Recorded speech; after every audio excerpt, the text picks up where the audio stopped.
안녕하세요. 뜨는 아침 묵상 배우 목사입니다. 오늘은 시편 127편 1절 말씀입니다.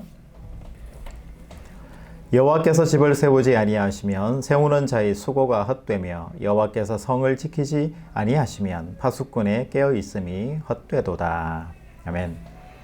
여러분 127편 이 시편을 들으시니까 내가 아는 시편인데 라는 그런 생각이 드시죠. 바로 솔로몬의 시편이고요. 성전에 올라가는 시편 내용입니다. 그리고 이 말씀에 보면 사랑하는 자에게 잠을 주시는도다. 이렇게 여러분들이 아마 잘 알고 있는 메시지가 많이 기록된 시편입니다. 그런데 오늘 말씀에 보면 여호와께서 집을 세우지 아니하시면 여호와께서 성을 지키지 아니하시면 이렇게 나오잖아요.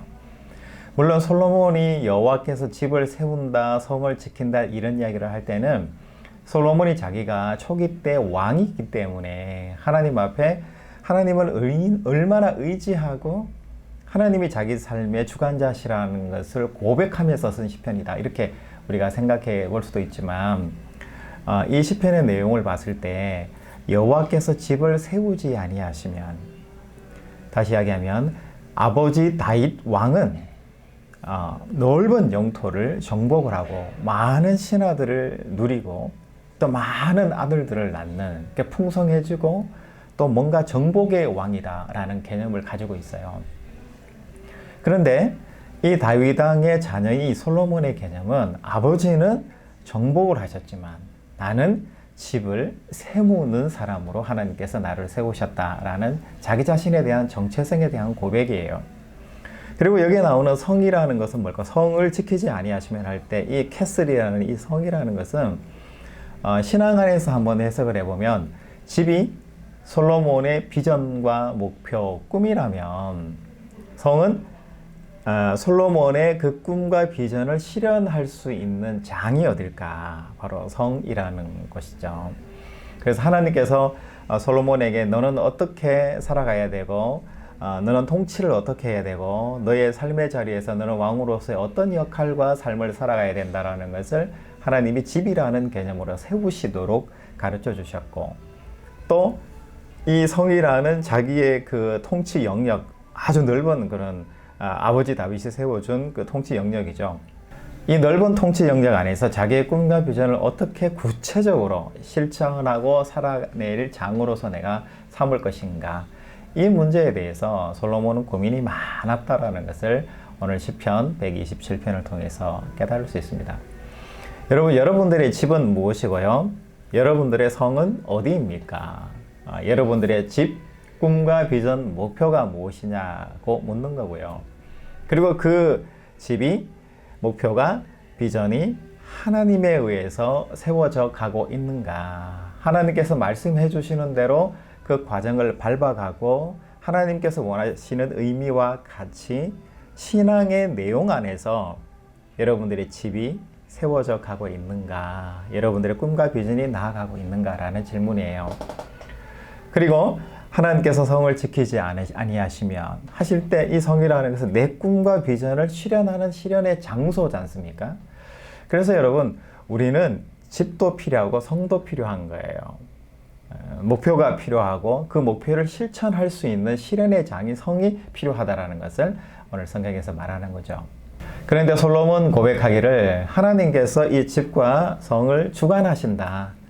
하나님께서 내게 꿈과 비전도 주시지만 이것을 내가 세부적으로 내 삶의 자리에서, 직장에서, 아니면 장소에서 어떻게 살아가고 어떻게 실현해 나갈 건가, 이 실천의 문제까지도 하나님께서 다 개입해 주시고 인도해 주신다는 거예요. 여러분, 너무 행복하지 않습니까? 나의 꿈과 비전도 하나님이 개입해 주시고 세워 주시지만 내가 어떻게 살아가야 될 것인가에 대한 이 장소의 문제, 삶의 실천의 문제까지도 하나님께서 개입하시고 인도해 주신다는 귀한 생명의 메시지가 오늘 말씀에 있는 거예요. 그러면서 이 솔로몬은 자기의 모든 삶이 하나님이 없는 이 삶은 헛되고 공허하다라고 고백을 해요. 2절 말씀에 보면 너희가 일찍 일어나고 늦게 누우며 수고의 떡을 먹음이 헛되도다. 그러므로 여호와께서 그의 사랑하는 자에게는 잠을 주시는도다. 그러니까 내가 행하는 하나님이 개입되지 않은 하나님이 없는 우리의 목표와 삶의 자리들은 공허하고 헛될 수 있다라는 것을 이야기를 해요. 그런데 어차피 헛된 삶이라 할지라도 그러면 헛되니까 아무것도 나 안 해도 돼, 할 필요가 없어, 참 인생 헛되구나 라는 것을 관조적인 입장에서 이야기하는 것이 아니라 하나님이 없는 삶은 헛될 수 있기 때문에 우리의 모든 순간순간 하나하나 모든 과정과 일 과정에서 하나님이 개입하시도록 기도하고 하나님의 말씀이 무엇인가를 생각하면서 여러분 잘 아시는 코람되어 하나님 앞에서의 삶을 잘 살아내는 것, 이것이 시인이 궁극적으로 원하는 거예요. 그래서 우리 삶이 헛되다는 것을 솔로몬이 노래한 것이 아니라 우리 삶이 헛되지 않도록 더욱더 노력하고 하나님 말씀 안에서 살아가야 되는 존재라는 것을 이야기하고 노래한 것이 바로 솔로몬의 시편이라는 것을 이야기합니다. 여러분 3절 말씀에 보면 보라 자식들은 여호와의 기업이요 라는 메시지가 있어요. 왜 이 시편에서 자식들에 대해서 여호와의 기업이라고 했을까? 자식은 내가 낳았으니까 나의 기업이죠. 내 거죠. 내 자식이지 않습니까? 그것을 인정하지 않는 것이 아니라 여러분 자식이라는 존재는 여호와의 기업, 여호와께서 주관하시고 여호와께서 우리에게 선물로 주신 존재. 그렇기 때문에 우리는 중보자고 임시로 맡아 있는 청지기에 불과하다라는 것을 오늘 말씀에서 해주는 거예요. 저는 이 자식에 대한 이야기를 성경이 이야기할 때 궁극적으로 무엇을 이야기하려고 하는 걸까라는 것을 곰곰이 생각해 보게 되는데요. 성경이 이 자식에 대해서 우리에게 주시는 경우는 그 자식을 통해서 우리가 세상의 변화를 알게 되고 어떤 삶을 살아내는 것이 훨씬 더 우리에게 좋은 것인가라는 도전, 또 하나의 동행자, 함께 걸어가는 더불어의 사람을 우리에게 주신 거예요. 그게 누구냐면 바로 자식이라는 거예요. 여러분 그렇기 때문에 자식은 내가 낳았을 수는 있지만 그 자식은 나와 함께 걸어가면서 이 세상을 알기도 하고 함께 살아가는 동반자, 동행자라는 그 사실을 절대로 잊어서는 안 되는 거예요. 성경에서는 그것을 이야기해 주고 있는 것입니다. 여러분 제가 저희 아버지가 있지 않습니까? 어머니가 계신데 이제 대학교를 들어가게 되고 이제 군대를 갔다 와서 이제 복학하기 위해서 준비할 때였어요. 그러다가 아버님하고 어떤 이야기를 하다가 아버지께서 저에게 이런 말씀을 하시더라고요. 네가 이야기하는 모습을 내가 들어보니까 아빠를 능가한다. 나보다 네 생각이 훨씬 더 앞서는 것 같고 네 생각하고 내 생각하고 좀 다른 부분이 있다. 그런데 나는 내 생각이 더 옳다라고 생각하는 마음은 있지만 생각해보니 네가 나보다 더 많이 배웠고 네가 더 앞선 세대를 살아가기 때문에 네 생각이 훨씬 더 맞을 것 같다라는 그런 마음으로 이제 네가 많이 결정하고 선택하면서 살아갔으면 좋겠다 라고 그렇게 저에게 조언을 해 주시더라고요. 그런데 그때는 그 말씀이 무슨 말씀인지 제가 이해를 잘 못했어요. 그런데 이제 제가 나이가 50이 넘어서서 저희 아버님하고 30살 이상의 차이가 나는데 그때의 그 아버지의 나이와 저희 큰아이의 나이가 이제 20세가 넘어섰는데 제가 한 번씩 대화하고 아들과 소통하는 자리에서 그런 생각이 들어요. 나보다 훨씬 더 낫다.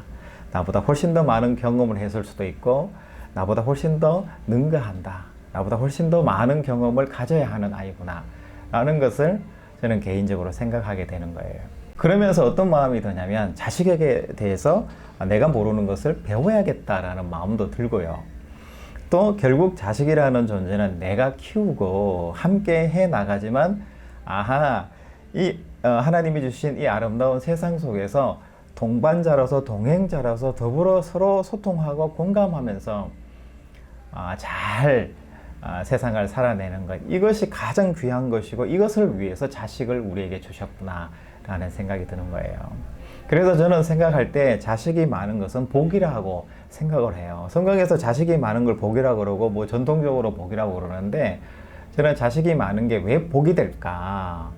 농사 일할 때 뭐 일을 더 해야 되고 뭐 한 푼이라도 더 벌어오니까 자식이 많으면 유리하다. 전쟁에 나갈 때 한 명이라도 수가 많으면 이길 수 있으니까 유리하다. 그거는 전통적인 그런 개념이겠지만 오늘날의 개념에서, 성경적인 개념에서 제가 생각했을 때는 자식이 많으면 다양한 경험들을 하고 그 자식들과 함께 더불어서 내가 훨씬 더 풍성한 삶의 가치들을 가지고 신앙의 도전들을 가지고 살아갈 수 있다라는 차원에서 자식은 복이고 자식이 많은 것은 복이다라는 이 성경의 개념이 이제서야 좀 깨달아지고 알아지는 것 같아요. 여러분, 오늘은 우리의 꿈과 비전을 좀 생각했으면 좋겠습니다. 나의 집은 뭐지? 나의 꿈과 비전이 뭐지?